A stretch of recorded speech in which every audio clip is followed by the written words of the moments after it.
Good evening and Assalamualaikum warahmatullahi ta'ala wabarakatuh to everyone who is here tonight. Welcome to the session. This is Breakaway Landscape. Very first episode. Quite proud, and I think all of us are quite nervous because this is the first time we're doing this. You will recognize some people, you might meet new people. The topic tonight will be something that's close to all of our hearts, in that when we as trainers interact or engage with the market, sometimes the clients don't know what they want. And in many cases, they don't know what is the right solution. And also, you'll notice that maybe sometimes clients, they have a big problem, a systemic problem, but they want training to be solve that problem. So it's like, the human body needs surgery, but what you're giving is a plaster instead. And what we've also noticed is that sometimes this can be used as an excuse that, yeah, we have tried to solve the problem with training, but the problem cannot be solved, apparently. So there will be lots and lots of such stories and examples you'll hear from our panelists tonight. I will share some of mine as well, but I want to focus on them because we want to mine as much experiences as possible.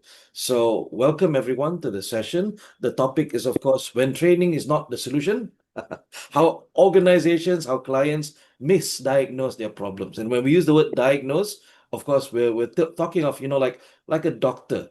What happens when a doctor misdiagnoses their patient? They give the wrong medicine, give more wrong medication, give the wrong intervention.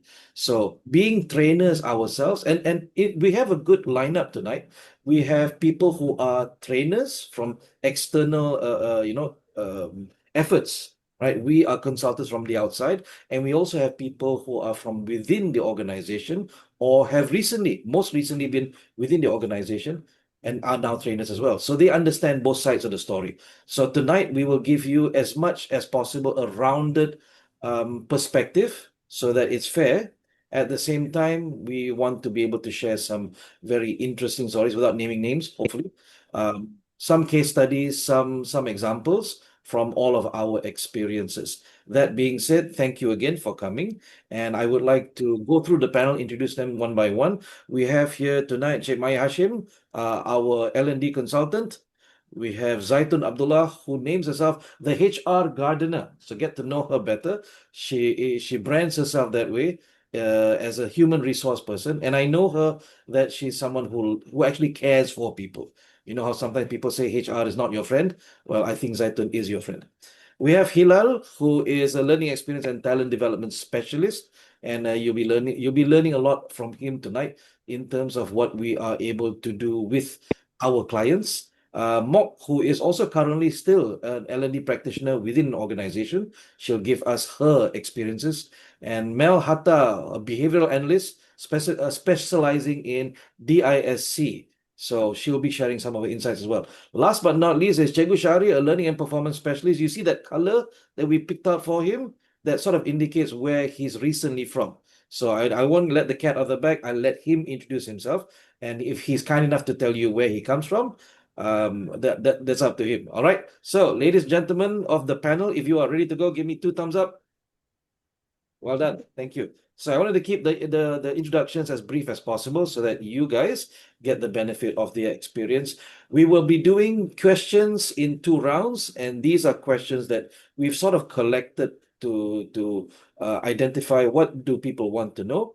For tonight, because this is a podcast and not a webinar, which means that some of you might be surprised, we've turned off the camera, we've turned off the microphones, we've also turned off the chat, so you will not be able to ask questions. I ask that you bear with us for tonight because this is our first time and we're running it as a pure podcast, so there will not be any Q&A.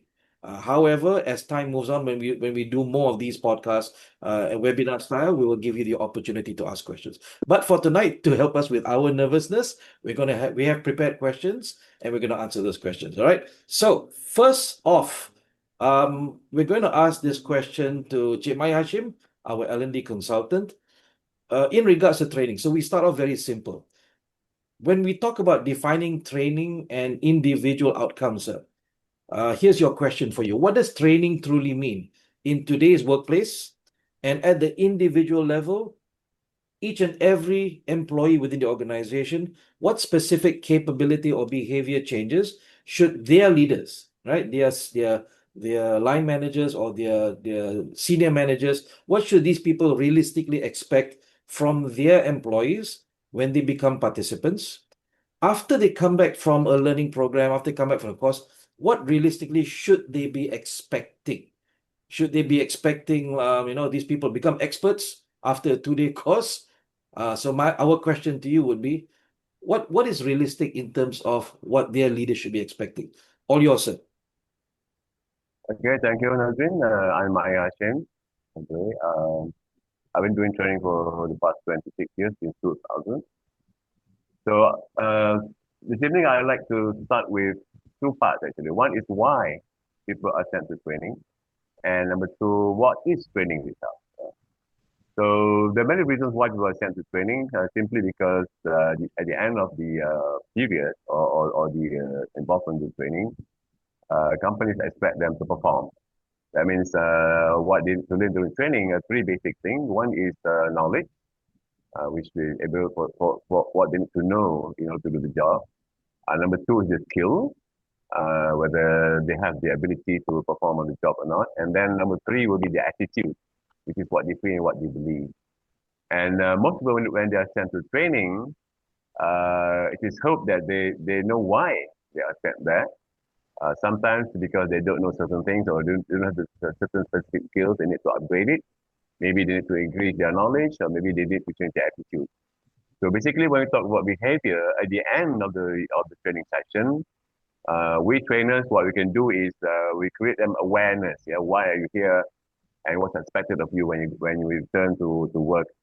And training itself, before we conduct the training, the what's called the training cycle, meaning before we even engage the trainers with the participants, we need to know why. Yeah, why, what is needed, or what we call TNA or training needs analysis to analyze why, what is lacking. Maybe there's a certain gap in their performance that needs to be addressed, and also perhaps they need to change their attitude.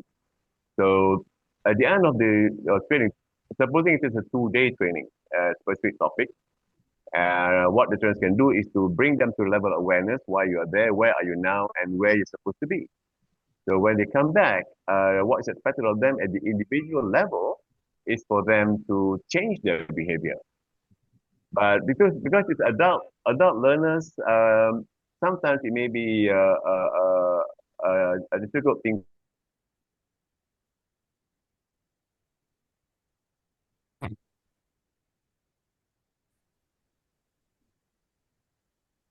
But at the end of the day, maybe we cannot put everything or throw everything to the responsibility of the trainer to change behavior, because people change behaviors for many reasons, and normally it takes a long time. It doesn't change in 2 days, obviously.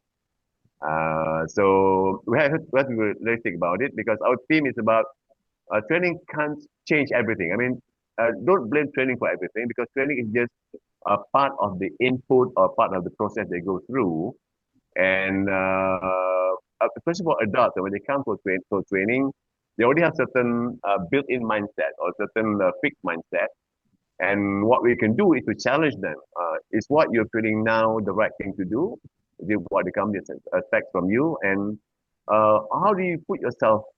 At what position are you? Are you already attaining the level of competency that you have, or do you need to change part of it somewhere?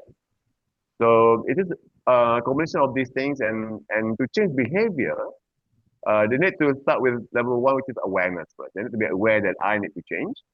And then we talk about values, personal values. If they have certain personal values inside them, then that value will drive them to change their behavior, because they know that's the wrong behavior they're doing now, and they need to change it in order to meet the objective of their job, and order also to attain the objective of the company as a whole. And eventually, when that behavior is transformed into a habit or transformed into a belief system, then only they can change. So I believe a 2-day training, for example, for a module that we set, may not be able to change behavior straight away, but it's going to take some other factors that come in when they return. at the individual level, if they get that awareness with them throughout, then they feel they need to change sometime, somewhere along the line of along their work when they go back to their workplace and apply what we share.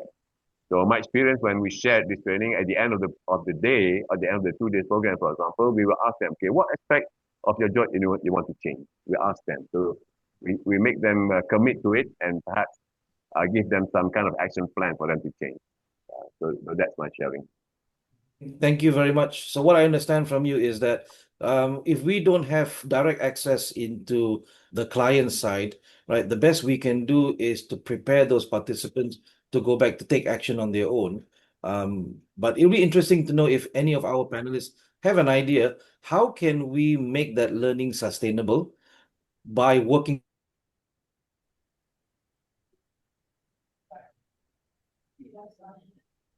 Unmute. Yeah, I think Nazrin, I think your mic is mute, Nazrin. My mic is mute for how long? I think for a few seconds. For a few seconds, okay. Yeah. No worries. We will we will proceed to our next panelist, which is Mohd. And Mohd is currently still not a freelance trainer, but she's representing L&D internally. So it'll be interesting to hear from her. So Mohd, are you good? You're muted Are you again. ready to go? Yeah, okay. Thank you, Encik Naslin, and thank you for the invitations to be the one of the panelists here to share my little experience with all the guru here. Okay, actually, You're this very is my welcome. You're very welcome. So yeah. I have Actually, your this is question for you. yeah. In regards about training and what we say is the myth of training, that training can solve everything, right? So why is it that even when people go for training and they come back after 2 days, the line managers will say, "Oh, you have not changed, nothing has changed." But then why is it that organizations still treat training as like the default solution when it comes to performance problems? Not knowledge problems, not skill problems, but actual performance problems. And what kind of leadership conversations do you think we need to have to be able to shift this from a training mindset to an actual performance mindset? What do you think of this? Thank you, Encik Nasrin. I remember when I joined this company, my current company, in less than a week or less than a month. So managers come to see me, say, Miss Mo, you know my supervisor banyak masalah. Okay, can you arrange a leadership training for him? Just in less than 1 week, I'm still, preparing myself, understanding the functions of every department. This manager come and see me because previously, they don't have these L&D managers in this organization. So when they see me, they're like seeing the solution, the problem solver. So of course, in my heart, I said no. But I cannot say no to him lah. So I say, okay, let me look into it, then I will get back to you. So why I don't want to say yes immediately to him because first I don't know the staff. Okay, I don't know the staff what he calls supervisor. And I don't know what is the problem because problem can have many. And I also don't know what caused the problem. Okay, but he come and tell me, arrange leadership for him, and he think that by attending leadership training he can solve the problem. So yeah, okay, so this is exactly what happens in my organizations when I first join. I guess why they think that training is the solution because it's easy to organize, right? It's very easy. You attend 1 day, 2 days, and then you come back to work. And if you attend training, everybody can see because you have the attendance record, you have the photo, you have the certificate, and no one's get blamed. Yeah. So if you being audited before her, actually training is just tick the box, right? The auditor will ask you, do you provide training for your staff? Yes. Yes, okay, take. Ada attendance proof ka? Ada, take. Okay. Got any evaluation done? Ada, take. Yeah, this is what. No, if you're being audited, right? It's very common. Okay. But honestly, sometimes for me, this is just even though they've done the training evaluation, it's just tick the box, right? And some participants they know the standard questions that we have asked already, so they'll just tick without really look at the questions. Okay, so and the bigger issue in this, because manager before understand the problem, okay, they thought problem must be related to performance, okay, and the problems can have come from many ways, many factors that cause the problem. Either the individual problem because of their family issue, or because of their their stress level that cause the bad performance, and maybe another one is lack of resources, or the process or the system tapato also can cause the performance problem. And sometimes is they don't know what to do, no clear directions. No, the managers said that, please make sure that you make the customer happy. What do you mean by make the customer happy? Right? Okay, so, and sometimes maybe it's the manager is the problem, right? But he sent the staff to go for training. Yeah, so and then if I follow what the manager said, I send the staff for 2 days training. So after he came back, without knowing what is the actual problem, what is the actual cause of the problem, he came back with the same behavior, same problems. Of course, the big boss will not blame the manager, because the manager said, "Oh, I asked HR to send him for training." Then the HR said, "Oh, I sent him for training already. Must be the trainer not good." Right? I think this has happened. So they blame the trainer who is not in the organizations. Yeah. So so that's why we say sometimes training is not the solution. So if as a L&D, first of all, we have to change our mindset first. Okay, we must know that training is not the solutions, right? They must know that bad performance come from many ways. Okay, so before we we do any training, we have to know what is the problem, okay, and what is happening in the organizations, what is happening in the department, and I mean the surrounding area, okay. In the business term, they call root cause analysis lah. Okay, because without knowing all these problems, we just thought training can solve anything. Yeah. So, and I know that many organizations, they conduct this training needs analysis, TNA, right? And TNA is always done either end of the year, once in a year, But for me, my TNA is throughout the year.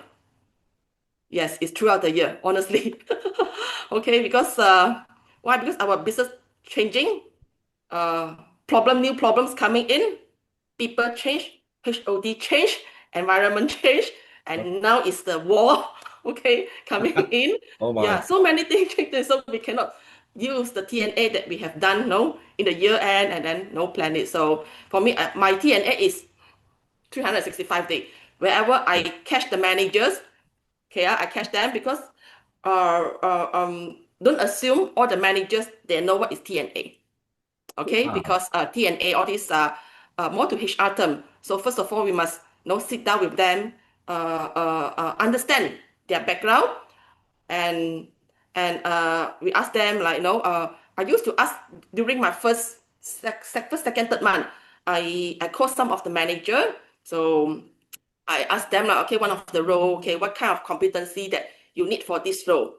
Okay, do you know what this manager answer me? I want my people to have common sense. Okay, hardworking, and don't always take MC and EL. That's all. Hey. Yes, best near.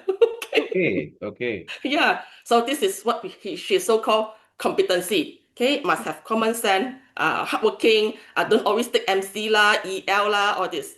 So then I How asked to build a training program for that?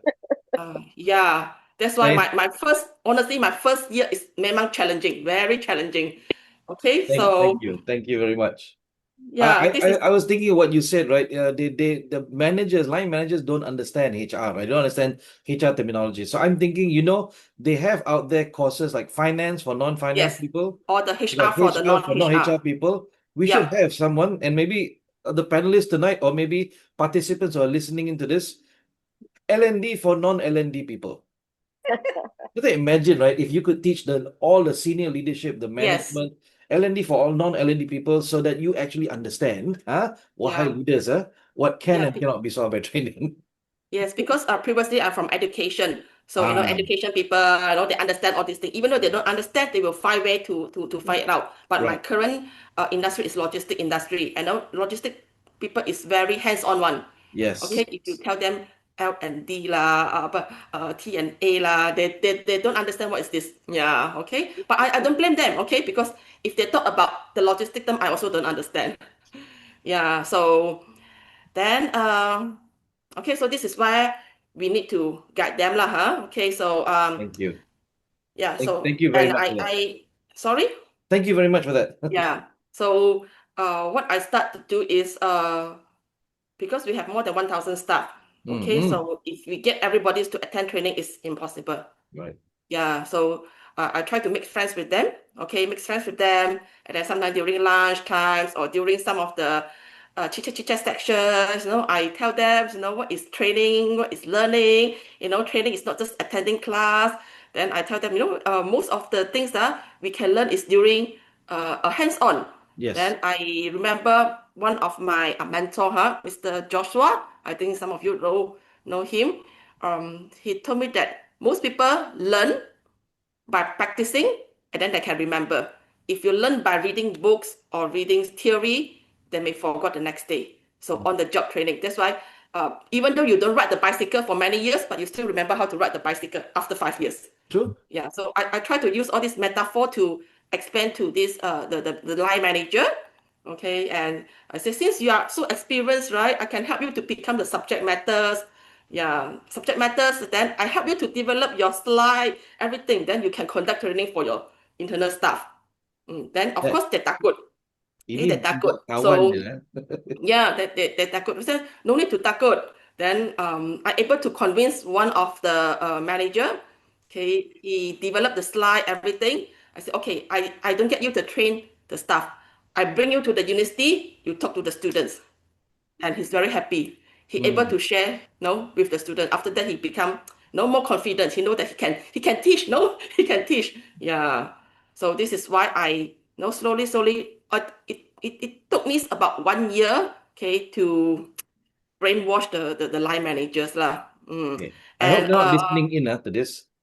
sorry. I hope they're not listening in and they just discovered that you were brainwashing them as well. Uh, Thank you not very much for brainwashing that, them. Ms. Mock. We're Yeah. going to move on to the next question, which is interesting. You brought it up already. They don't know, and they don't know how to find out. So we have here our behavioral analyst, Mel. Mel, can I move on to you with a question about how do you diagnose the problem? So your question would be, if you can share with us, what are some practical diagnostics that you know of, methods that organizations can use to discover whether the performance gap actually requires training or whether it requires an understanding. And the root cause, for example, lies in processes, in leadership behavior. Is the leadership that's causing the problem in the first place, or is actually the workplace systems? Right? The I don't know if it's a payroll, if it's the scheduling, what is it? So would you be able to help us out there? All right. Thank you, Nazrin. Assalamualaikum and hi, everybody. I am Mel Melati Hatta. Okay, the diagnosing the real problem. First, let me start with a question. When performance drops in an organization, what the first thing we usually do? We will say, oh, we need training. But here's the uncomfortable truth. Not every performance problem is a training problem. Sometimes training is just the most convenient answer, not the correct one. So how do we diagnose the real issue? Okay, let me share a simple way to think about it. Before prescribing training lah, kan? We need to ask 3 critical questions. So the first one, is it a knowledge or skill gap? Do people actually know what to do and how to do it? Okay, for instance, in F&B industry lah. So sometimes kan, the supervisor and manager say, susah lah, this fella susah nak ajar, tak faham. So if okay, the answer, do people actually know what to do and how to do it? If the answer is no, then yes, training is appropriate. But if the answer is yes, then training is not the solution. Sebab apa? For the second, I wanted to let you guys know lah. It is actually a process problem. Sebab, let's say, is I am the fella being blamed lah. Kita akan tanya, are the SOPs clear? Are the step practical? Or are people expected to figure things out on their own? Because apa tahu, sometimes employees don't perform well sebab not because of their lack of skill, but because of the system is confusing. Okay, you can train people all day, 8 hours, but if the process is broken, performance will still fail. You train lah macam mana pun, okay? But again, the performance will still fail because of you don't know what is the root cause. So number 3, the third one, is it a behavior or environment issue? So let's be honest lah. Are leaders reinforcing the right behaviors? Leaders, are you walk the talk? Kita tanya tu dulu. Is there any accountability? Are expectation consistent? Because in the culture allows shortcuts. No amount of training will fix that. So, what practical methods can organizations use? Okay, kita start with observation lah. Kita tengok kan, go to the ground, watch how work is actually done, not how it's reported. Anybody can report it, oh, I've done the work, I've done this thing and that. But as a leader, have you been to the ground to talk to the staff, to ensure that the SOP is there? Faham tak the ground punya masalah? So if you not walk the talk, so the problem will still going on lah. Hantarlah training macam mana pun, it doesn't fix the problem. So then conducted, when you as a leader kan, you dah go to the ground, then conduct targeted interviews. Macam ask employee where they struggle, kat mana sebenarnya to fix the problem, and more importantly ask them why this happen, kenapa jadi macam ni. And you see next, to review performance data and patterns, where are the gaps consistent? That tells you it's systemic, bukan individual, not individual. So from my experience lah in F&B, I can see, okay, for instance, the people culture, such as macam Starbucks, okay, like at McDonald's, KFC, they have a people culture, so that the clear SOP, it's much easier to manage the employee. So the leader also understand clear about the SOP and how to deliver the work diligently. Yang ni yang penting sangat. Okay. And finally, once the leader have done the interview and then go to the ground, find out what is actually the root cause, yang kenapa all these struggleness, all these issues at workplace, then they need to do apa tahu? They need to do this, map the issue using a simple lens. First, it's skill, process, or behavior, because each one requires a different solution. Kalau skill, you need training. Kalau process, you need to redesign. If behavior better, you need leadership intervention. If we skip diagnosis kan, kita tak nak buat, kita kata alah tak apa, all this pandai-pandai sendiri. You are totally wrong. As a leader, what you need to do, you need to diagnose. And then, we resolving the wrong problem. Sebab apa? We thought that, oh, hantar training, because we don't know. Because when we resolving the wrong problem, and when that happens, training becomes as an expenses lah, not an investment. Okay, but when we diagnose correctly, we don't just fix performance, we fix the system that drives it. So I think that's real impact happens lah after we have done the diagnosis correctly to fix the performance and then fix the system, the impact will have. This is from my point of view as a behavior analyst. Thank you. Thank you And very now much. back Thank you very much. What I took away from what you told me, told all of us, is that you must fix two parts to it. The structure, which is of course the SOPs, the policies, the you must have it properly guided, yeah?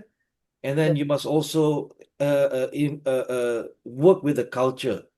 Yes. So if you don't, you work only on the structure, it becomes enforcement. People will fight back. The behaviors become resistant. If you work only with the culture and they have no guidance, which means that you must do both. Something that's systemic and something that's people oriented. Is that right? Yes, All correct. right. That is Thank you. from the lens of DISC lah. Yes. Thank you very much for that. So Welcome. we're going to move on because now there was an earlier question. I think Jemai said like, whose fault is it, right? So we're going to ask Hilal. Hilal is also currently working within an organization, so we can get an insider's view.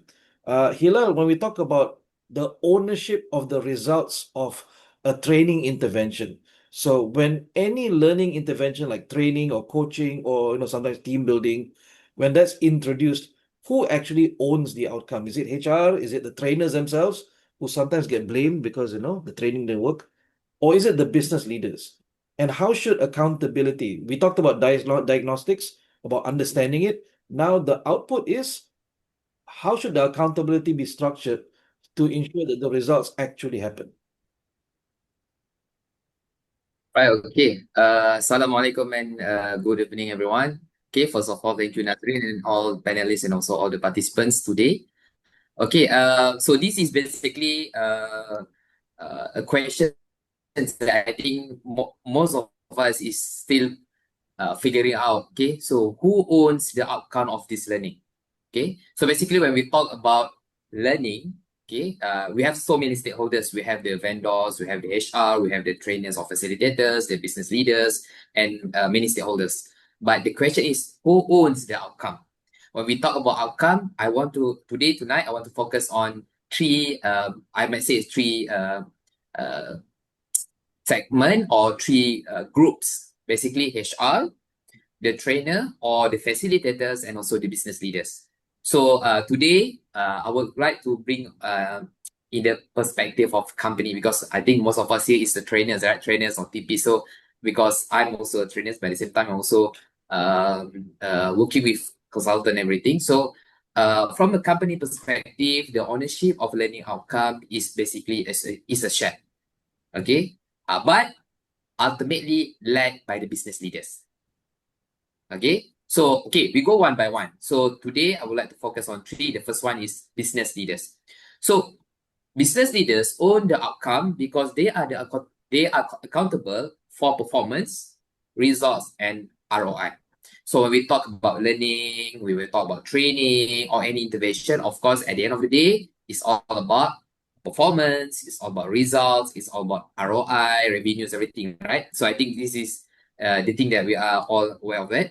Okay, so learning must translate into the improved KPI, behavior change, and business impact within their teams or the organizations. Okay, so this is on the perspective of business leader.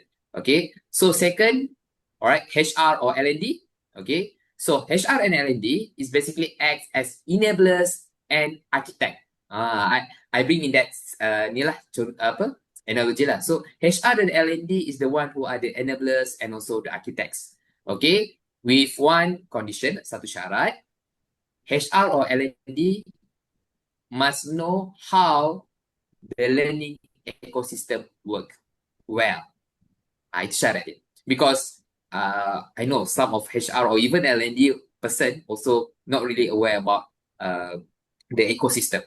Okay, so because I do have experience, engaged with, because I'm as a HR practitioner, so I do engage with few HR. So even some basic macam tadi, I think few of our panel kan, Kak Mel ada sebut berkaitan apa TNA, Mohd also mention about TNA everything. So there's one HR. TNA tu apa dia tanya TNA tu apa. So you HR kan?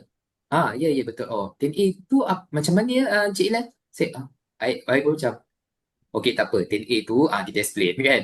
Okay. So kita bersangka baik, maybe dia baru lagi dan sebagainya. Okay. So the syarat is HR or L&D need to know how our L&D ecosystem works well. Okay. So they identify the capability gap. So I think like Kak Mel sebut tadi, so tugas HR juga untuk tahu what are the capability gaps, everything. Selain daripada the supervisor or the managers. Okay. Design the intervention. Okay. And ensure alignment with organizational strategy. Okay. So this is also really important. So ini memerlukan also the business leaders, okay, to clearly, okay, communicate to all the staff, okay, what are the organizational strategy. Okay. I think now kita dah masuk Q2 kan? We are in Q2 2026 already. So I know some company even dah Q2, but they still didn't have a clear directions, clear KPI or goals, perform everything. Still ada company, I know. Because I work with HR consultant, we deal with few company. Bila kita tanya, okay, basically request for the training, request for the session. So I tanya, okay, now what is your company direction for 2026? Basically kita tak decide lagi. So quarter 2 already. Nanti kita discuss macam mana. So kita pun macam macam mana kan? Okay, so this is also the problem. Okay, and then third, the trainers and learning facilitators. Okay, I think so many of us here is trainers and also learning facilitators. So trainers or learning facilitators are the one who responsible for delivering effective learning experience. Okay, but they do not own post-training application or results. Okay, meaning that okay, post-training application ataupun result memerlukan the business leaders and also HR or L&D juga. So kebiasaannya kita bila habis training, okay, then the trainers ke facilitators akan keluarkan report, everything, recommendation. That's the normal practice yang kita buat sekarang kan. So kalau rasa tak ada apa-apa berubah pun, the training tak best lah ni. The trainers is not effective. That is the normal yang kita ni kan. But nowadays, I think we need to change how we work. Okay. So all of us, whether you are business leaders, HR or L&D practitioners, and also trainers or facilitators, all of the learning outcome is basically shared by all of us. So if we are truly serious, okay, committed to bring changes to our staff, to our performance, to empower our staff, for example, so we need to have this shared, I name it as a shared responsibility. Okay, it's a shared responsibility. So everyone need to be involved in the process, and everyone need to own the outcome, and everyone need to be responsible with the result. Okay, and everyone have their own KPI. Okay, everyone have their own evaluation. So that's why I think nowadays if you do the evaluation it's not only evaluate on the training, best ke tak best, you faham ke tak faham, is there any suggestion kan, normally macam itulah kan. Okay, so but I think nowadays we also need to revamp our evaluation of feedback form. Okay, so must include on business leaders perspective, HR or L&D perspective, and also trainers and facilitators. So I think this is something that we need to change. Okay, so learning does not end in the training room. Okay, so business leaders must take active ownership to reinforce, coach, and embed learning into daily operations. So I think without this, training becomes an event, the only event. Okay, it's not a solution.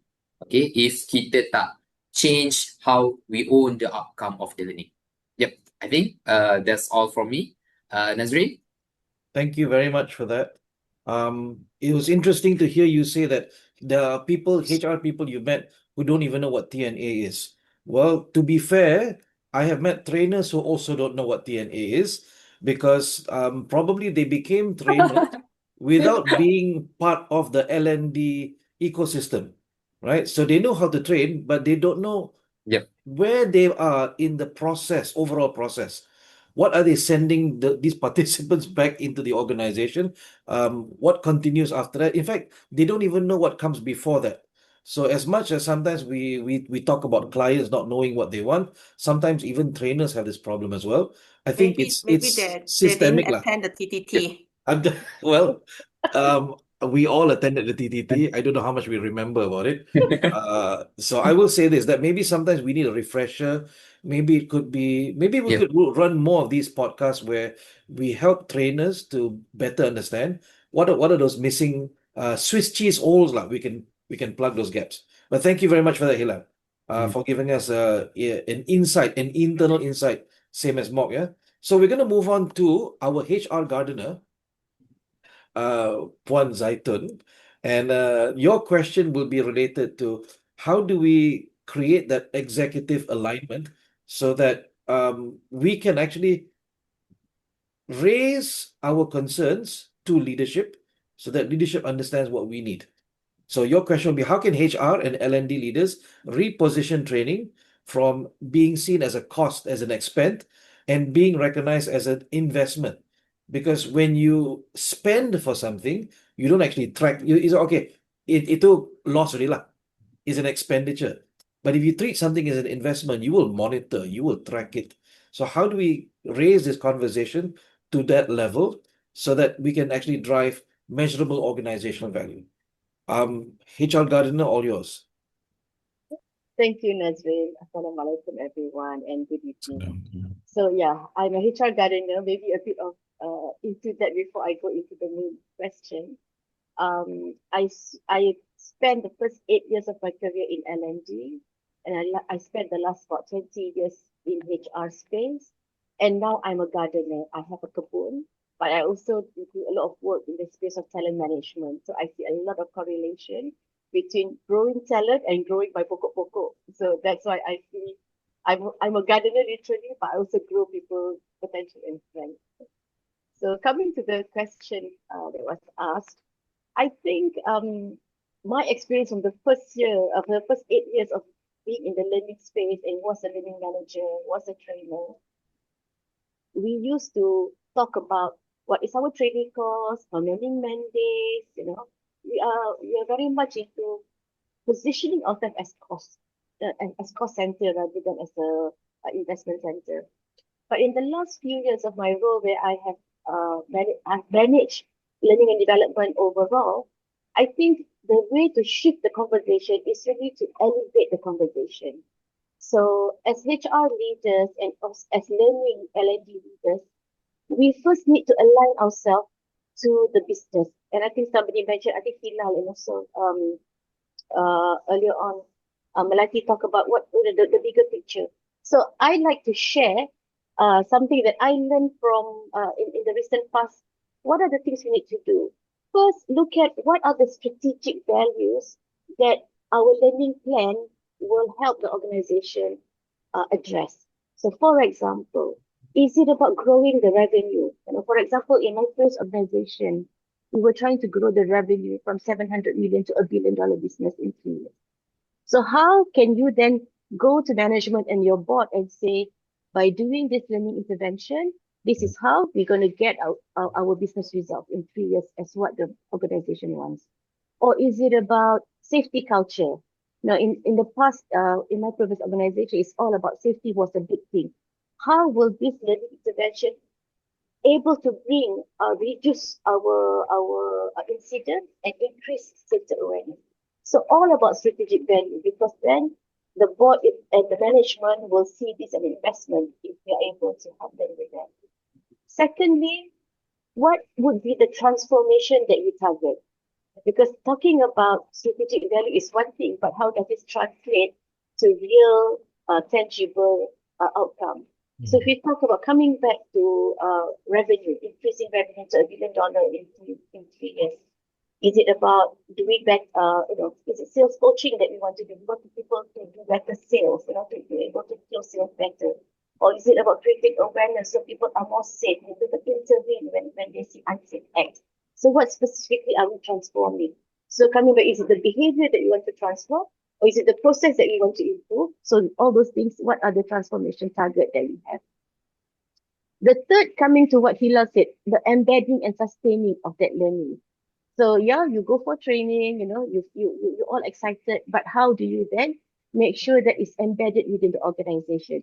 Do you have proper structure that you then integrate this learning? Does it go into your IDP process, for example? You mentioned coaching earlier on, Hilal.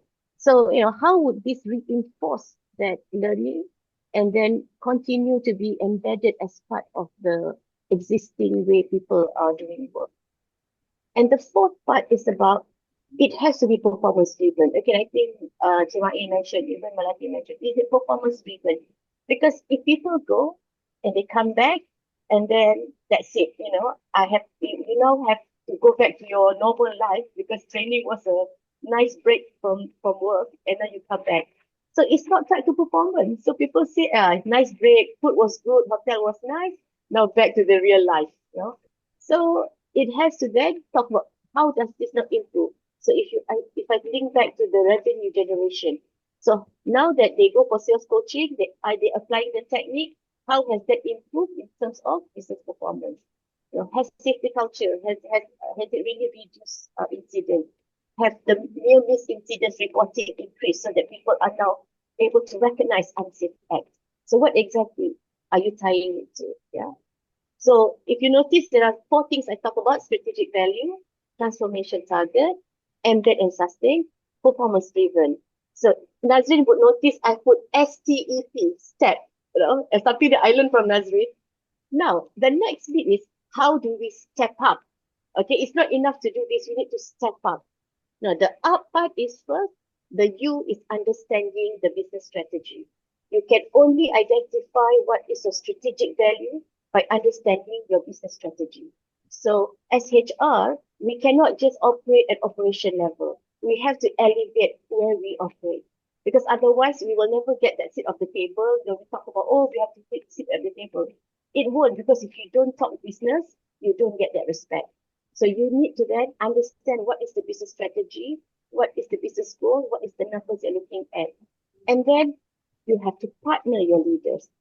HR, L&D cannot do this on our own, because otherwise it becomes a HR agenda. Then they will say, itulah training tak jalan, salah pilih trainer, makan tak sedap, people cannot concentrate, all these kind of things.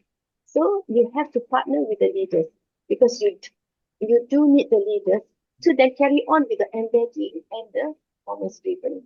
So if you do all that, then inshallah, you will be able to then step up the game for L&D. Thank you. Thank you very much. So what I heard is that if you want a seat at the table, if you want to be able to raise the conversation to leadership, you must behave, you must think, and you must speak like leadership as well.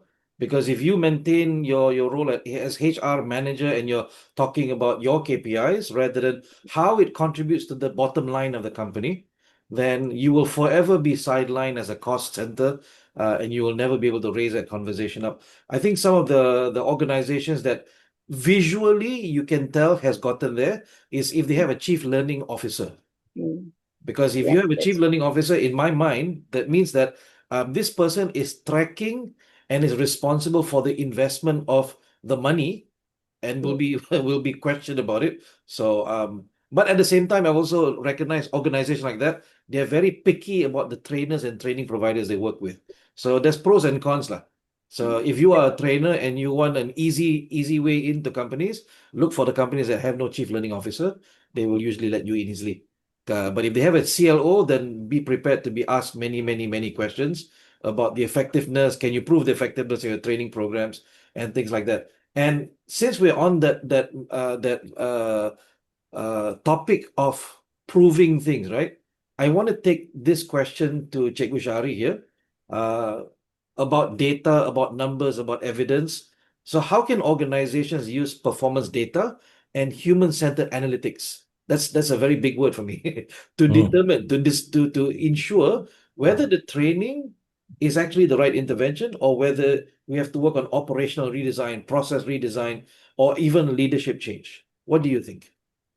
Okay, Bismillahirrahmanirrahim. Thank you, Nazrin, for the question. Yeah, I think the question is really, really big. I think that the words of human-centered analytics, training data, things, everybody wants to track it. I think, including my previous employer.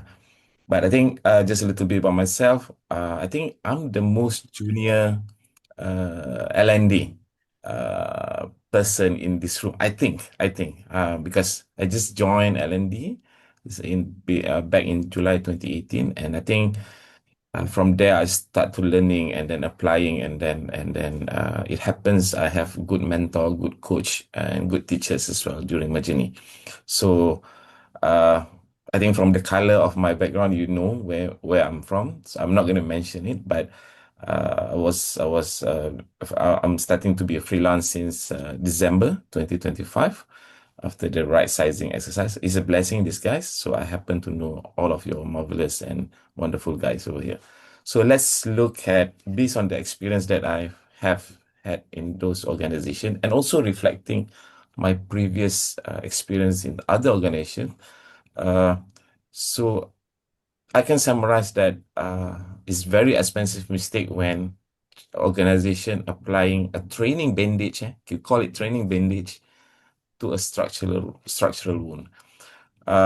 Looking at my points that I'm going to deliver here, I think some of the points actually Melati has mentioned it before, but I think the normal feedback that we're going to get is L1, L2 is like how good is the training, is the environment is good, things like that. So we must move beyond the completion rates and look at the intersection of performance, data, and human-centered analytics. And then these are the three ways that you're going to look at it. The first way is basically the performance gap analysis, which in bracket means the cannot versus the won't. I think Melati has mentioned this. As a L&D specialist, we must use data to interrogate and find the root cause. So based on the experience that I have in my previous employment, I use a diagnostic framework. We call it skill, system, and culture. The first one is about the skill gap, which actually training. For example, we take a hypothetical example. If data shows your engineering team is taking 40% longer to complete reports because they are manually calculating variables that the new system handles automatically, that is a knowledge gap. The intervention is targeted technical training for this group of people. The other way to look at it is in terms of the system gap. I think Melati did mention before this also, some of the panels mentioned about operational redesign. For example, like data shows high performers and low performers alike are hitting the same bottleneck or missing the same deadline. Let's take an example. For example, if your sales team is missing targets, not because they cannot sell the products or solution to the customers, but because the CRM requires 45 minutes of data entry for every 10 minutes of the sales calls. You don't need time management training. You need an operational redesign to automate the data entry. But typically you will hear, oh, let's find a training course to help people manage their time accordingly. So the third one is about the cultural gap, the leadership change. For example, if a department has 95% technical proficiency, but a 40% attrition rate, the problem is not conflict resolution training for the staff, but it's more likely as a leadership issue requiring coaching or change in management to the top leaders. Let's look the way number 2 of how we use this. Is basically utilizing human-centered analytics. So there are 2 key areas we can look at human-centered analytics, which is the first one is the organizational network analysis, or people call it ONA again.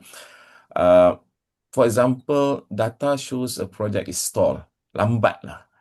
But upon using ONA approach, it reveals that all decisions are being funneled through only one overloaded manager. So definitely the intervention training that manager in delegation won't help if the company policy requires their signature. This requires operational design to decentralize authority, or maybe break it down to certain people in terms of delegation. The other one is we look from the aspect of utilizing human-centered analytics is sentiment and energy mapping. So quantitative data shows a dip in productivity every Friday afternoon, Qualitative sentiment analysis reveals meeting fatigue. So some of the mandatory intervention is wellness training will actually frustrate them further because they are fatigued. So the right move is a leadership change in policy implementing the no meeting Fridays. For example, my previous employment, the mandate from the top leaders is saying that no meeting in Friday afternoon. So people will use that extra hours to do the learning, the self-development, self-learning, in order to achieve the target and everything and fulfill their requirement and pursuing their personal development. So last but not least, the third approach is the friction versus knowledge test. This is a very simple test. We call it a simple litmus test. By asking the question, if the employee lives depended on it, could they do the task right now? So if the answer is yes, it is a friction issue. You need operational redesign, which is better tools or process or leadership intervention for example, like better incentives or accountability. If the answer is no to that question, it is a knowledge issue. That means we can proceed with training. So I can summarize my response is to be truly agile, we must treat training as a prerequisite tool, not the default setting. Bukan, oh ada masalah, so Syari, you boleh buat training tak? You boleh design training tak? No, it's not like that. So by looking at this three approach, by triangulating hard performance metrics with human experience, we ensure that we are not just developing talent, but we actively clearing the path for the talent to succeed. I hope it does answer the question. Nazrin, back to you. It does answer the question. Thank you very much. There's quite a few new concepts for some of us in HR or L&D. In fact, I enjoyed listening to that. I wrote down some stuff. I'm going to go and Google them after this, which means that there is still a lot of gaps that even between us, there could be. I mean, if we come together, all of us come together, and we help the practitioners in the industry, either within organizations or external vendors, to understand the full extent. Then we can have that similar language, right? That us as external freelance trainers, we don't know, and I'll be honest, sometimes even internally, companies don't even have competency frameworks. So if you don't have a competency framework, how are you measuring the gaps? Some companies like your ex-company is a lot more advanced. They have data science, they have a lot of numbers to work with. But people who are, in smaller SME companies, it's a challenge for them, right? So that gap that MNCs and GLCs have up there with smaller SMEs, and I think Hilal, you met some of those, like what is TNA? There seems to be a very big difference between understanding and different skill sets. So until there is, if you are a very advanced sort of trainer and you have a very advanced sort of client, that's a perfect match. But until that happens, then a lot of us will have to operate at the same level as the clients who don't even know what TNA is. So thank you very much for that. That's a bit complex, kan? So maybe I would like to bring it back to something a bit more basic, especially for some of our audience who are freelance trainers, because when they listen to some of what, say, Mohd was talking about, what Hila was talking about, and Cikgu Syari is talking about, it is a very internal perspective. And if you are a freelance trainer, right, people are watching this, and you have never been involved in L&D, you know only that one aspect of it, then tonight might be a bit overwhelming. So I'm going to come back to basics. How about we as trainers? What can we do to help improve upon that sustainability? So I'm going to come back to Cik Mae. Your question will be more for us as freelance trainers, right? When you work with adult learners, professionals, what are the most common engagement challenges that trainers face from your experience? And how should organizations internally apply adult learning or andragogical principles differently from traditional pedagogical approaches, which is usually designed for children, yeah? So we want to have something at a more mature level. How should organizations do that to ensure meaningful learning transfer so that once they go back to work, they can actually apply, they can actually turn it into a behavior, they can actually get results? What do you think, sir? Okay. Adults and children, obviously, they learn differently. Children, they depend on the teacher. The teacher knows everything, and they don't know much. So whatever teacher say, they will believe, right? But adults, they come to the classroom with experience, and they have all this fixed mindset. And what I can share from my years of experience training adults is that they need to hear something from us that it can be applied immediately. Which we call it the problem centered. Meaning what you're telling me now, can I use it immediately tomorrow, or when I go back, can I use it in fact now? So trainers, when we do adult training, we don't just impart knowledge to them. We don't download information to them, because in the current age, information is available online, right? Just Google it now. You have Google AI. You can just type in a keyword, and Google AI will tell you everything. They will analyze everything. They will come up with a report for you. So what I feel is that when trainers meet the participants, there's a human touch there. Meaning, if I'm in the classroom, I like to try as much as possible to get to the individual trainee. I mean, so if there are, say, 15 people in the classroom, I would like to know which level each of them is, so that I can address them to what they expect to get from the session that we're together. So, meaning we trainers, we can't generalize that everybody really doesn't know what the whole thing about. If let's say talking about one particular module, never assume that everybody has the same level of knowledge, the same level of exposure. So we have to, as far as we can, we try to get to the individual level of each participant in the classroom, so that they can take back something.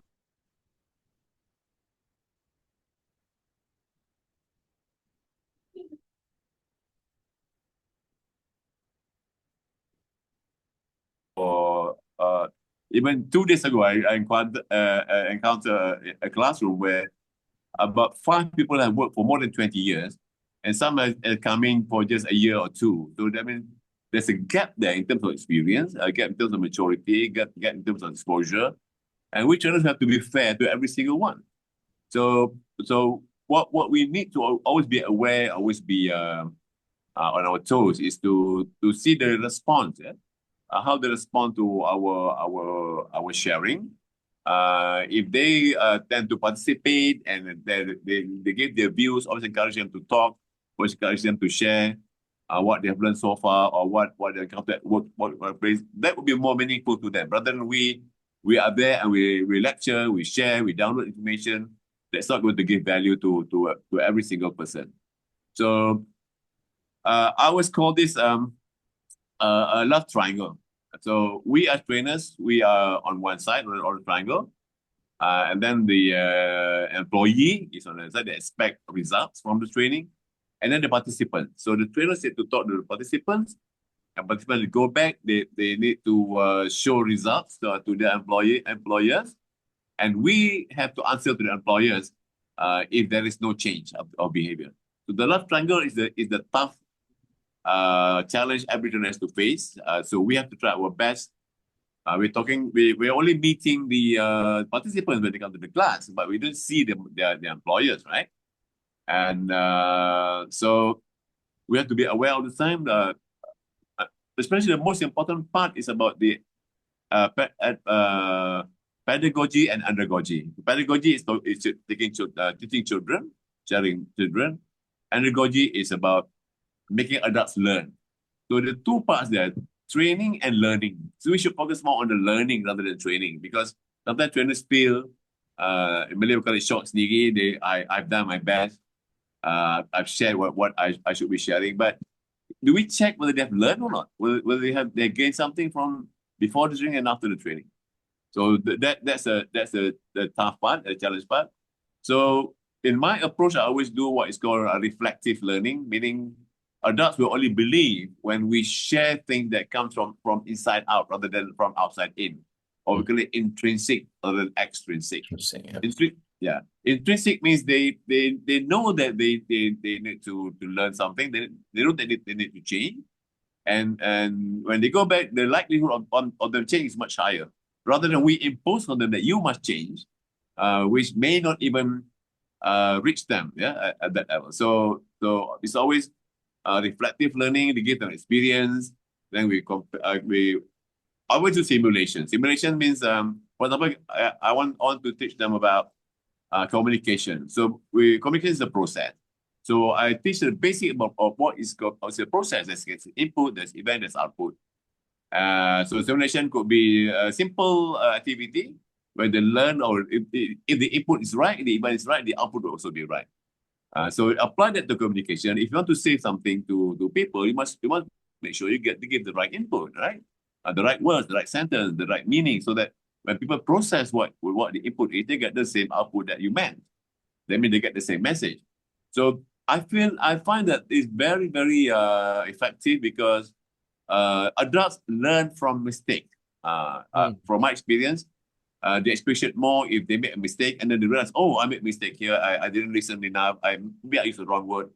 That will take longer. Rather than we tell them, hey, you must do this, you must do this. Yes. It will not even reach the ears. So that's something that I can share. Thank you very much. I like that. I'm going to use that, if with your permission, the love Yes. triangle. That we are both in love with the same person, but we don't get to see the other party, so we don't really know how it's impacting the relationships in the triangle. I also love that you say that you see a lot of people, they still use the word pedagogy, even trainers, without realizing that pedagogy is specifically for children.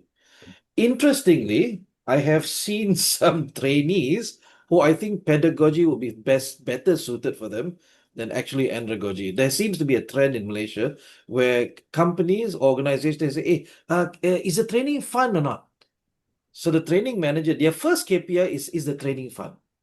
I wonder if we should run another podcast for that one, because if the KPI is fun, then they're not really paying attention to anything else. So thank you very much for that. So with Cik Mai, what we've talked about is how can we as freelance trainers settle on the Kirkpatrick scale, level 1 and level 2, but then when we send them back into the workplace, maintaining that level 2 and making sure that it goes into actual behavior change. Because as Cik Maya says, when you do the job right in your classroom, right, that 10% out of the 720 to 2010, you do your job right, there's a higher tendency, there's a higher chance that when they go back, there will be learning transfer. But then when they go back, they're going back to the same environment that created the problem in the first place. So now we're going to flip internally. We're going to ask Mohd again, right? Once we have done our job, Mohd, and we send them back into the organization, what are some of the most common structural barriers that prevent the organization from actually achieving, say, level 3 and level 4, behavior change and results? And what capabilities must internal L&D build to overcome those barriers? Please. Okay, thank you, Encik Nadzrin. I think most of the L&D, we are doing level 1 and level 2, right? This is the common one. So level 3, in order to do level 3, sometimes it's a bit difficult. Level 4, lagi difficult. Why? Because in order to do level 4, let me say level 4, the company must have a very clear goals. Okay, many companies have said, okay, we want to be the top one. We want to increase our sales. No smart KPI. No smart goal. Yeah, so this is one that I'm facing now. Okay. Second is poor communication. Yeah, a lot of things that have been discussed in the top management. Okay, and some of the message pass to the middle, and no message pass to the down. So no, they don't cascade down. So a lot of those orang bawah yang buat kerja, they don't know what is the company goals. Okay, so the things that I face is weak performance management system. Like just now, I think Puan Saidun mentioned about performance management system. And actually, before we do the performance management system, in my organization, we did the job analysis first. Okay, so job analysis come first, then only we do the performance management system. Why? Because we need to understand what is their job scope. Okay, and from their job scope, we need to understand their competency level. What kind of competency level? So when we do the job analysis, when they know that HR, okay, coming to see you. So some of the supervisor scared, okay, go to ChatGPT, okay, so come up with a job description. because they know that we're going to ask them, and then we check one by one. Betul ke your staff bought this one? No, okay. So we know, right? Because they can write perfect English, okay, in the job description. Yeah, so that's the problem. So, no performance management, good performance management system because of we don't have a good job analysis. So next problems that I face is no misalignment. Sometimes what the boss want, the top management want, the middle manager said yes in the top management meeting, but it come back to they say, okay, just boss said tak perlu follow. Yeah, so this is now sometimes happen in the organization. So there's misalignment across the level. Okay. Another one is sometimes it's resources. Yeah, many company they have limited resources. So I remember last year, HRD Corp increased the in-house claimable amount from 6,000 to 10,000. So a lot of TP say, oh, okay, because HRD Corp, so we want to claim 10,000. But they don't increase the numbers of what we call the maximum packs in the class. They say because they want to maintain the training effectiveness. Okay, I understand. But as an R&D, we also want to have our budgets constrained also. Yeah, so and sometimes to run an in-house course, if we are talking about the SME company, we need to accumulate our fund at least 3-4 months in order to run a 2 days in-house program. So if you are the TP or a trainer, so sometimes you have to think from the point of view as an R&D. We may have limited fund, limited budgets, and company don't want to come up with the additional fund. Okay, and also understand the workload and also the culture of the industry. And because I met some trainers, if you want us to conduct on Saturday, Sunday, then we need to charge higher. Yeah, you know that because some of the industry, if you conduct training on the weekdays, it's impossible because they cannot stop operation. Yeah, so trainer have to come on Saturday, Sunday. So if the trainer tell me that they cannot conduct Saturday, Sunday, they want to charge higher, then as a R&D, I will go to another trainer. So sorry. Yeah. Okay. How to solve all this problem? Alignment is very important. Okay, alignment. You must, as a CEO or as a top management, they have to come up with a SMART goal. If don't have SMART goal, clear goal, impossible that you can evaluate the level 4 business impact. So another as an R&D, we need to collect data, right? Because we need to present to the boss. So don't use paper. If you're working in R&D, don't use paper because when I joined this company, they fill in the form with the tick, tick, tick, tick. Then I have to do the data entry. It's very troublesome. So we have to build up our R&D, our analyzing skill, how to collect data, how to analyze the data, and how to present the data to your boss. Now, because we need to use number to convince the boss either to put in more budget, okay, or upgrade our training level. Okay, so another one is make friends with all the HOD in the organizations. This is very important. Okay, that's why I think once I don't say you have to be not the HR as a discipline, so sometimes I tell them don't treat me as HR. Okay, I'm a lecturer, I'm a teacher. So sometimes those staff when they see me, they'll call me teacher. So make friends with them because sometimes you may not get the answer from the HOD, but you can get the answer from the staff. So this is where I do my training needs analysis sometimes. Yeah, and also try to how to say if possible convince the CEO, the top management about the company culture, right? Because without a good leadership, whatever thing that you do, if your top management don't support, then there's you cannot do anything.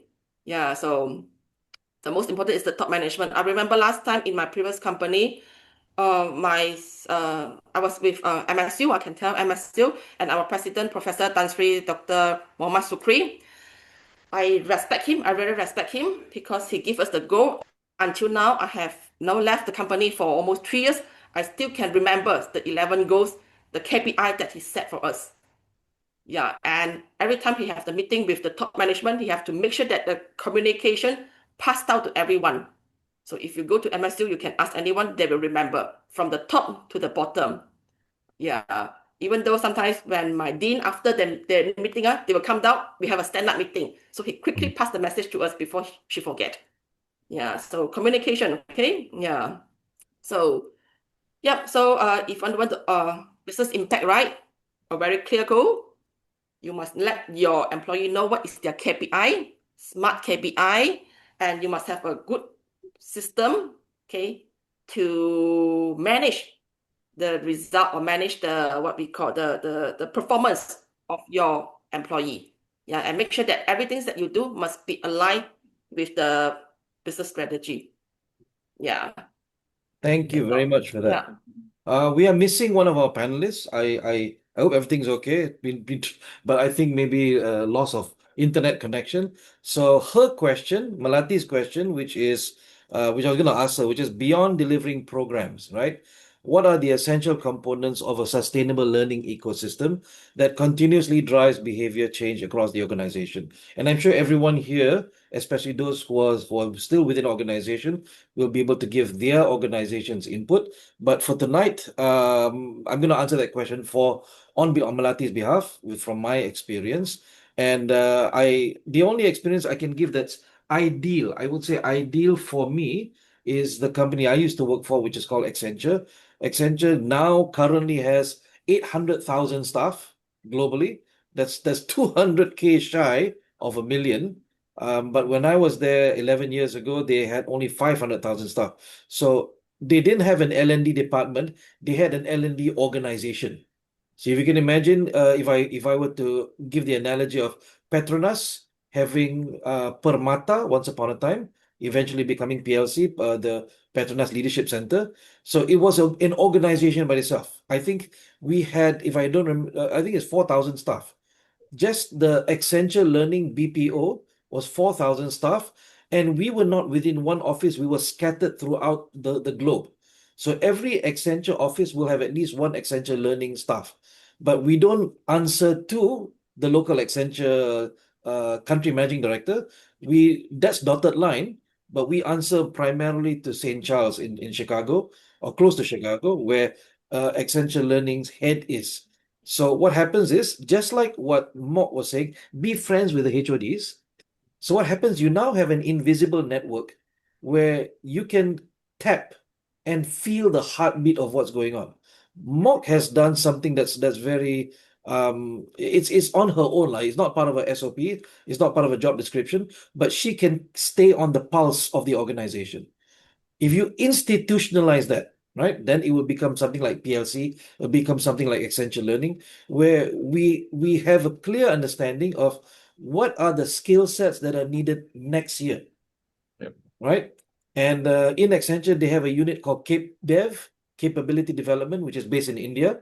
Their job is to go around the world interviewing consultants, managers, senior managers about the projects that they're working in, and for them to make predictions. What skill sets do your people need next year? So CapeDev will then design all of those programs for the next year. They will send it to us in the 5 learning centers globally. We will run pilots, and we run up to 4 times pilot. First pilot, give feedback. Second pilot, give feedback. Third pilot, give feedback, until the 4th one is ready to run. Right? And I have so many stories to tell you when the pilot goes wrong, because capability development designs it American style. So they use American words sometimes. I give you one example. We ran this pilot where it was program management, and then there was something on the slide that says how different types of program, you know what a program is, right? It's a combination of projects.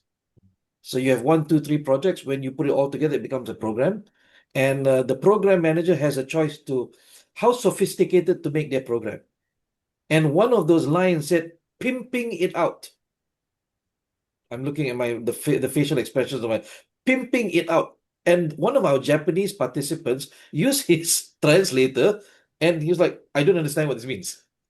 So our job in the local learning centers was to be able to test out these courses and then give feedback. So the next time it came, all the terminologies were standardized already. So what is necessary, I think, if organizations are serious about learning and development, is that leadership must understand and leadership must read several books, right? I don't have this book here. One of them is The Fifth Discipline, which I think is an old book, 1994, but it predicts the learning organization. The learning organization is not an organization that has L&D. A learning organization is the whole organization having the mindset and attitude of learning.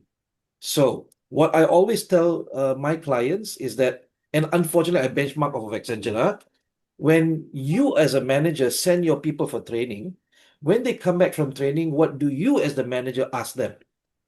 You ask them what they learned. You ask them what they can apply within our project, because then there is an ROI there. You as the manager must be proactively on the ball to go, okay, they came back, now make use of what you learned.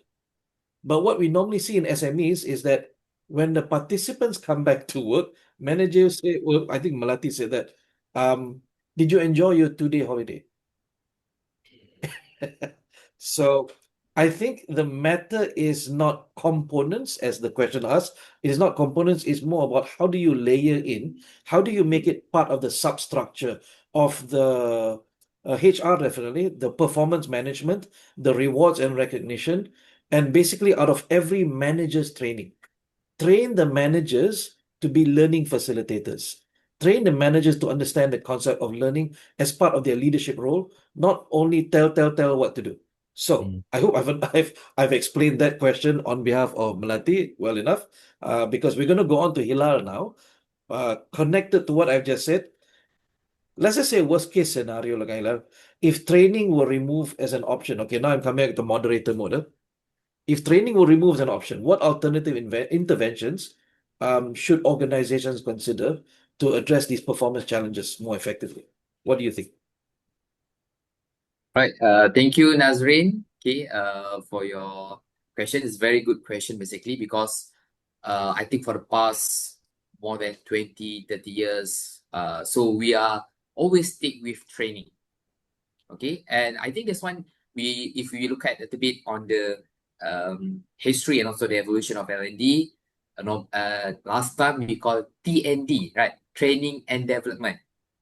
Okay. And then we changed learning and development, L&D, right? So a lot of terminology changes. It's not only because of they want to do branding or anything, but basically how we perceive the process, how we perceive the functions of it, right? So I think a lot of things currently happening. So I think in customer service, so nowadays they are called not only customer service, customer happiness lah, macam-macam lah, kan? So these are all changed with few meanings and also functions. Okay. So now, if we remove training from the equation, so how else could we solve the problem? Okay. So mungkin trainer yang dengar ni, alamak macam mana ni? Dah tak ada job lah ni. Dah tak ada training lah ni.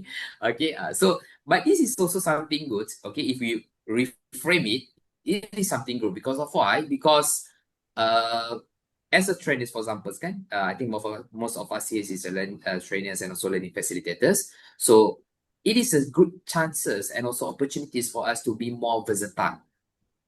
Okay, so I think this is how we want to reframe it. Okay, because we are not only act as a trainer or learning facilitators, but we will be always relevant to the industry. Okay, if we could play some other functions as well. Okay, so just to share with you, nowadays, banyak company, even if we talk about SMEs, they are also nowadays they are have orang cakap apa, demand yang a little bit extra. So dulu kan cakap nak buat training je, buat training. So anything is all about training. So nowadays, because I deal with few companies. Okay, even as small SMEs, everything. So they also ask, okay, selain training, ada tak benda lain yang kita boleh buat? So nowadays, companies also asking that question. Okay, contoh, nowadays, people are always looking for like a long-term engagement, like EDP, LDP, kan? Leadership Development Program, Executive Development Program, apa lagi, macam-macam leadership, future leadership lah, program dan sebagainya. So like Nazrin said, program is a combination of projects, a lot of projects, and become a program. So it's a long-term engagement, everything. Okay, so sometimes companies nowadays, they are always asking that. So so this is opportunity. So this is an opportunity for us, okay, to make it diverse or try to offer alternative approaches for learning experience. Okay, so apa yang kita boleh buat? First of all, okay, selain by training, apa yang kita boleh buat adalah maybe we can consult or we can suggest on process improvement. Okay, so I think a lot of panels here, Cikgu Syahri ada sebut, apa Kak Zaitun ada sebut, Kak Mel ada sebut tadi, okay, on redesign workflows, revisit SOPs, okay, or remove any inefficiencies that hinder performance, kan. Most famous kita dengar Lean lah, apalah Kaizen, everything, right? So this is still something that is needed by the industry, by the company. They're still looking for it. They're still, because when we talk about Lean Kaizen, it's about waste, kan. Waste ni bukan semata-mata duit. Money, process is a waste. Timing is a waste. Alright, banyak lagi. Okay, a lot of it. So I just to share with you, this is real case. Okay, so based on my wife punya experience, my wife is in QA QC in food, everything in F&B. Geng-geng Kak Mel lah. Okay, so there's one company, bakery or confectioneries punya company. Okay, so they are still using SOPs that I think about 30 or 40 years ago punya SOP, still implement in 2025, 24. They're still using the same SOP. Still tulis tangan still tulis tangan. So kalau nak ubah sikit dia grammage ke apa ke, ubah sikit potong, ubah tulis tangan. 1 kilo gula ke, still. So this is something that we can offer. If we remove training, so maybe process improvement, there's something that we could offer, alternative approach offer. Okay, so that's the first one, process improvement. Yang kedua adalah performance management and accountability. I think this one tadi ada sentuh this. More also, so we are the one can offer, or we are the one can suggest on to set the clearer expectations, the KPI, and also consequences. Okay, so sometimes the issue is not skill, but more on discipline or clarity.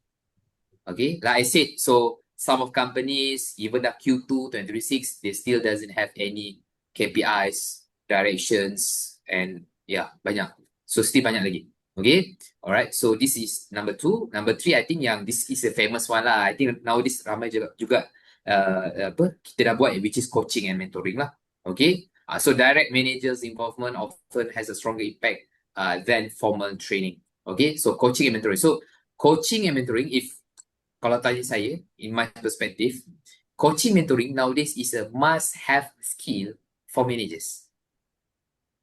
So coaching mentoring is not macam bila orang ada extra, kita ada coaching, kita ada mentoring skills, and then we have great credentials on apa kan, macam-macam lah. So but for me, it's a must-have skills. So for example, if trainers or learning facilitators out there, you are training or you're offering something on leadership, so coaching and mentoring is a must-have modules dalam you punya outline. So kan, sebab I pernah je join leadership training, everything, tak ada coaching, tak ada mentoring. So yeah, I think this is something that we can do. Okay, you could offer and also do. Okay, itu nombor 3. Yang keempat lah on system and tools enhancement. Okay, so equip employees with better technology, automation, or any job aids, okay, to reduce human error ke, atau to empower to make it efficient ke, kita punya performance, everything. So this is something also we can suggest or improve, okay, to the company or to our client. Okay, yang seterusnya, yang kelima adalah culture and leadership intervention. So address the mindset, leadership behavior, or team dynamics that may driving the issues. Tapi this is need to apa orang cakap, ambil masa lah, takes time. Okay, so because when we talk about culture, dia bukannya 1 day or 2 day dan settle. So sometimes we also facing a request, boleh tak kita nak buat training untuk nak ubah masalah pekerja datang lambat, tapi training dia half day. Itu memang kita tepuk dahi lah. Training dia tengah hari, pagi sampai tengah hari. So kita nak training outcome apa training outcome kita nak supaya pekerja lepas ni tak ada yang datang lambat. So so this is something that when we talk about culture is something takes time lah, longer kan. But this is also something good whereby moving forward as a learning facilitators and also trainers, it is our job also to educate our client. Okay, so is something yang juga kita boleh lakukan lah. Okay, and then last but not least, number 6, okay, job design or role fit. Okay, so to ensure the right people are in the right roles, okay, with the right competencies. So maybe just to share with you insight, I think ada juga few of our panel here as HR practitioners kan. Okay, so that's why it's really crucial. Sebenarnya bermula daripada how we select our candidate. The recruitment process tu sebenarnya itu sangat penting. Itu sangat penting, the recruitment process. So ada orang pernah tanya saya, Cik Lan, macam mana kalau kita nak kurangkan adanya training lah apa semua ni kan. So I said, if you want to reduce the training any interventions sebagainya, first thing first, you need to make sure that you recruit the right people with the right competencies. Kalau you dah recruit the right people with right competencies, then okay lah you nak reduce you punya focus or budget ke on buat training ke sebagainya, because you already have the high competence punya staff kan. I said so because I also do talent development, so tahulah kan kita dalam talent development ni kita ada, biasanya kita guna 9-box grid kan, normally I think so kan. So kita suggest lah, this is the 9-box grid, so macam mana you tengok, so how you to put or mapping your talent everything kan. So even some HR L&D also 9-box grid, tak tahulah kan, or even some trainers so 9-box grid apa framework macam mana so this is something yang like I said, so nowadays kita kena jadi more versatile. You are not only as a trainers or learning facilitators, at the same time you are coach or mentor, at the same time you could be a consultant or specialist on culture intervention or on process redesign or process improvement, workflow, everything. So this is something yang company looking forward, okay, for orang cakap persona lah, I think. Okay, so I think training is basically not the default solution, okay, but it is a targeted intervention. So people ask me, okay, perlu ke nak hantar training? I will say we need to do, but it is a targeted intervention, okay. So real impact happen when business leaders own the outcome and when organizations are willing to solve problem beyond the classroom. So I think this one lah yang tadi pun Nazrin dah sebut kan, yang 70-30, 70-20-10 everything. So basically we need to understand what is learning. Basically that's the purpose lah. So basically if we have a clear understanding about learning, then I think it's much more easier for us to work together, okay. So nanti macam Cik Mai cakap lah, so the love triangle tu semua bertaut lah kembali. Okay, so I think that's all for me. I pass to Nazrin. Thank you very much. I like that you linked it back to what Cik Mai kata tadi kan, about training versus learning. We want to focus on what they get rather than what we give. And for that, you need to have very clear assessments. You need to have very clear ways to identify how much they are taking home and how much they can apply. So that's where the reflection comes in, kan Cik Mai? So we want to take this further now and maybe give some safety to the trainers out there, because Hilal baru kata tadi, oh, we don't need training. Let's take it back to training with Zaitun. So Zaitun, your question will be, bearing in mind what Hilal said, what if we still do training? What are some structured reinforcement practices?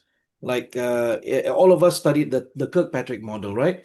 So level 1, level 2, level 3, level 4. And when we talk about learning transfer, there are 4 things we have to take care of. We have to take care of the monitoring. We must take care of the encouragement. We must take care of the reinforcement. And this is the part a lot of people missed out. Rewards. You want people to change behavior, but you don't reward that behavior change positively. There's not going to be sustainability. So my question to you is, what structured reinforcement practices, right? Not the rewards tonight, just the reinforcement practices, should organizations implement to ensure that the skills that they learned become transferable, they are sustainable, transferred to the workplace, and then reflected all the way up to their daily performance? What do you say? Thank you, Nazrin. Actually, you have actually answered some parts of the question already when you were introducing the question, but that's fine. I'd like to link it back to what Hilal said about, the culture. So Hilal mentioned about part of the things that as learning facilitators or learning professional, we help the organization build a learning culture. So this is part of the foundation that we must help our organization build. Now, how do we do this? To reiterate things that you mentioned, Nazrin, leaders are no longer able to just be leaders, and learning is not purely on the responsibility of HR and trainers or even in-house L&D people. So it comes back to the role of leaders developing leaders. Is a concept that I learned many years ago. And in fact, if I can quote, in my organization many years ago, HR was trained as coaches. It is part of our role. HR as coach, leaders developing leaders is a concept that we say leaders must embrace.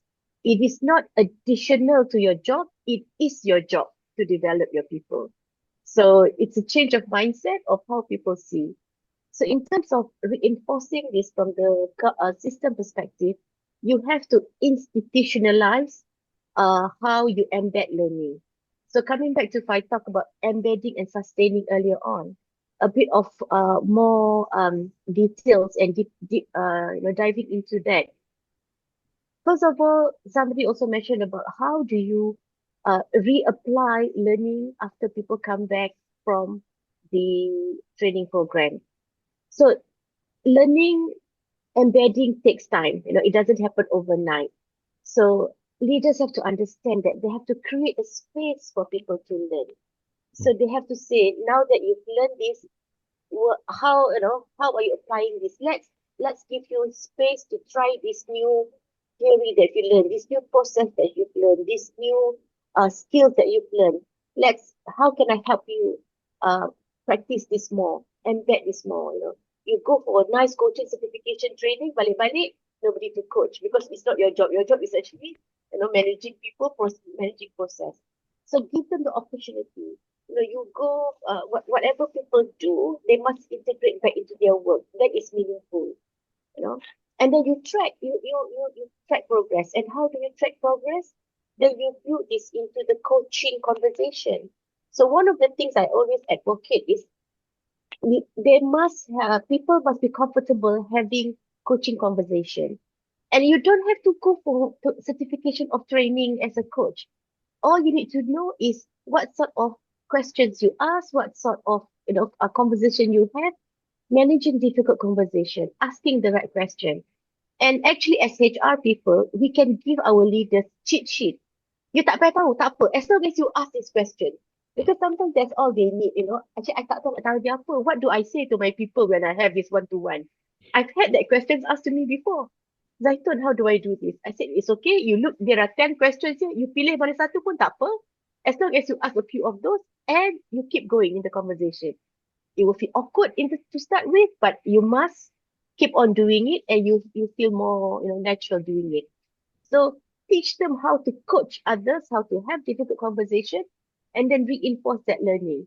So keep revisiting. Okay, you went for training 6 months ago. You practiced this for the last 3 months. So how has it been going? How else are you applying? Do you get reinforcement? What has been your reflection on your learning? So those kind of conversations help people to start thinking, okay, my learning actually have meaning to my boss and my boss is interested. So, I'm also interested in doing better in this space. So you revisit. And coming back, the third point is Nazrin mentioned about reward. Reward doesn't necessarily mean monetary. It could mean recognition. Yeah, it could mean saying that, hey, you now have more opportunity to learn, or you have now mobility opportunity because you have learned how. One of the things I did before when diversity inclusion was new to that space, I put up my hand and say I want to learn about D&I and I want to become the D&I person in the company. And I got sent for training. I got guys overseas trip, but also come back and then you become the change agent, and then you become the person to do that. So you do have, and then you celebrate the success of what people implement. In my previous organization, we put people through continuous improvement training. So everybody was asked in the department because there was, I think similar to what Bilal said, CI is something that can be looked at in terms of process improvement that contribute to its organization efficiency. So when people come and do their projects and they actually able to realize their improvement, then we bring them together, we celebrate, we put up their A3 plan around the company, people talk, become visual board management, talking points. So people feel proud, they feel proud that their projects was realized. It was material a success, and they got, of course, in town hall you can recognize them monitoring later on, but on the day-to-day basis, they feel very proud it works. So that reinforced the learning culture, they reinforced the behavior. And then somebody said, so what does HR do, right, in all this? Because it sounds that everything is given to the leaders. But this is where HR comes in and provide the right tool and support. So like I said, we even give them the cheat sheet, we check in not just with the leaders, but check in with the people, with the staff. Have you had your conversation? Are you able to apply this? Do you need support? And then we also put up the data to the management. So we say, okay, 25 people went through the CI program, 20 completed their project, 10 realized the benefits, this turns it to dollar sign. So when we raise this visibility to the management and to the board, then it becomes something that's very interesting. The recognition is there, and people will be interested to do more and more of that. And if you can sustain this and keep on coaching the leaders to continue do this, then I think it will then propagate by itself. But it takes time, like Hilal said. It's not going to happen overnight. Have a bit of patience, but continuous improvement on our CI effort has to be there. I hope that answered the question, Nazrin. It does, and I just realized if we are freelance trainers attending tonight, right, they're getting quite a lot of good talking points that they can use with their clients. So if you're watching this tonight or you're watching a recording of this podcast, listen in, take notes from every panelist because they're telling you internally if they were HR, this is what they would be saying to you. So note down what they've said. Use that as talking points with your clients because you don't want to be caught unawares. Like, let's just say you are a trainer, but you don't have any L&D background. At least this gives them the confidence that you know what you're talking about, and at least you watched a podcast on this. All right. So we are going to close out the night with one last question for Cikgu Shari, who no, I don't know if anybody has guessed what your former employer is by the color that we put into your background. But let's talk about ROI. Let's talk about how we embed ROI into operations. So here's your question. What organizational mechanisms do you believe must be built into the daily workflows to ensure that the return on investment, oh, that's a big number, big word right there. Yeah. ROI from ROI. leadership development programs to make sure that translates into measurable operational and business outcomes. Okay. Thank you, Nazrin, for the question. Even in my previous employment, the latest one, still also trying to fine tune and find the ROI for the programs, for the learning programs, leadership program, you name it lah, you name it.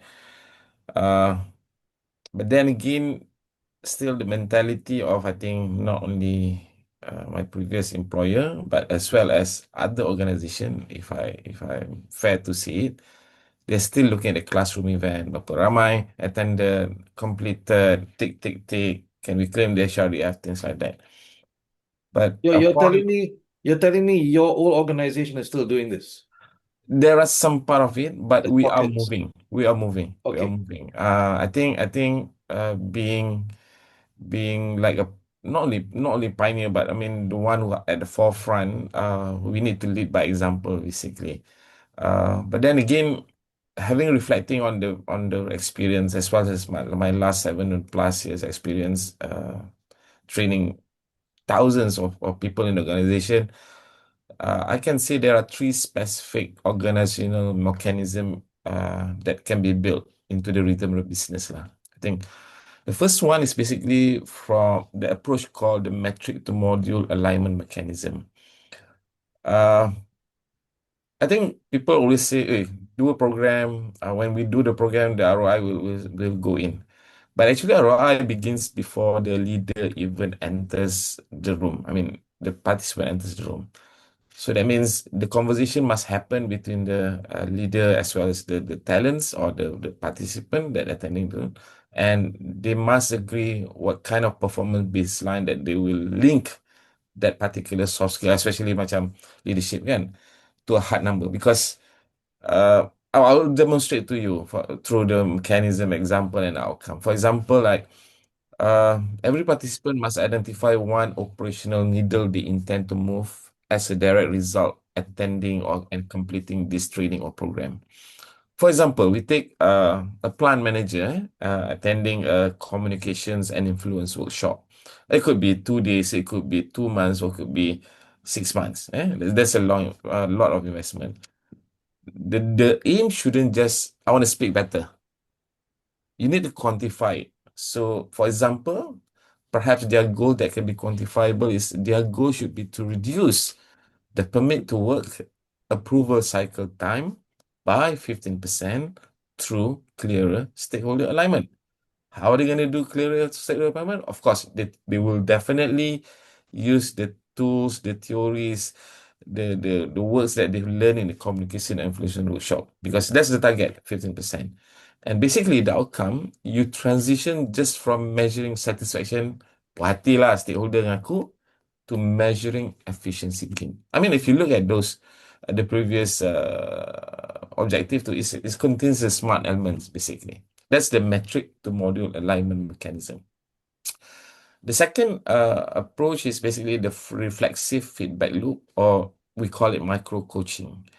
I think as a trainer, as a facilitator, all of us know, like, the sooner they immediately use whatever they learn, if not all, maybe one or two, the better they can retain and then making it as a habit to themselves. But research show that without the daily mechanism to apply skills, leaders, or in this case participant, revert to old habits within 72 hours. There's only 3 days. I think by the next day kita habis training, kita dah lupa banyak dah sebenarnya. I think there's a study into that. So basically, the mechanism is we integrating after action reviews into weekly project cycle or programs, not for technical tasks, but for leadership behaviors. Because technical tasks, kita boleh easily measure. Tapi macam example yang sebelum ni, is about getting the approval permit to work, reducing that cycle time by 15%. Tapi the definitely leadership habit, leadership behavior that helps to get that cutting the 15% approval time. For example, kita ambil example for this, the reflexive feedback loop micro coaching. After major project milestone, instead of just reviewing the budget, the performance, or kita dah complete the project, a leader facilitate a 10-minute behavioral audit asking a simple question like, how did our delegation of tasks today reflect the empowerment framework we learned last month, or we agree upon when we started this project? I mean, that is a very hard question. And of course, it will encourage the leader, the team, to build the trust, and then people will rasa psychologically safe to share how they feel about what works, what doesn't work, and what can be done better. So by doing this, it builds behavioral muscle memory. When data shows a correlation between frequent after action review, or we call it ARs, and a reduction in project rework, you have a tangible ROI on decision-making quality, for example. Rather than by doing this, the amount of rework, the amount of defects is kita ada correlation, a stronger correlation, rather than I feel lah, I rasa lah, I think. So it's more concrete in terms of Yeah. linking it to the number correction. And the third one, last one, is about data-driven transfer accountability. I think, bukan I think lah, semua bila training, alamak, cost lah. Capital expenditure lah. Banyak nak kena spend lah. Ni berapa kod? Juta, ratus ribu, berapa lama? Ha. But definitely, if we think of ourselves, we buy things, multi-million dollar asset, regardless of house ke, cars ke, percutian ke, we want to monitor the output. We just not gonna let it go. For example, cars lah. Kita beli kereta cantik-cantik yang bagus, kita definitely akan make sure hantar pergi tuning, bila servis, make sure hantar, rosak sikit, maybe ada kelambu lah, tutup apa semua kan. So, the mechanism in this is basically kita create a behavioral pulse dashboard where direct reports provide feedback on specific learning outcomes.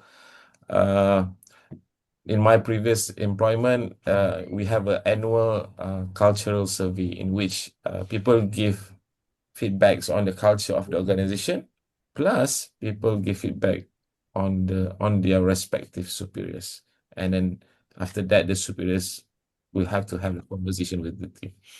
So, for example, if a cohort of managers undergoes conflict management course or training, the organization triggers a 30 days, 60 days, and 90 days pulse survey to their subordinates by asking a simple question like, have you noticed an improvement in how your manager or leader handles team disagreements during the 30 days, 60 days, or 90 days period? So, by overlaying this transfer data with employee engagement scores and retention rates, you can mathematically demonstrate that leadership program, reduce the cost of turnover, which is basically a direct hit to the bottom line. If I may summarize, basically we want to bridge the gap between learning and doing. We must stop treating development as an interruption to work and start treating it as an operating system of work.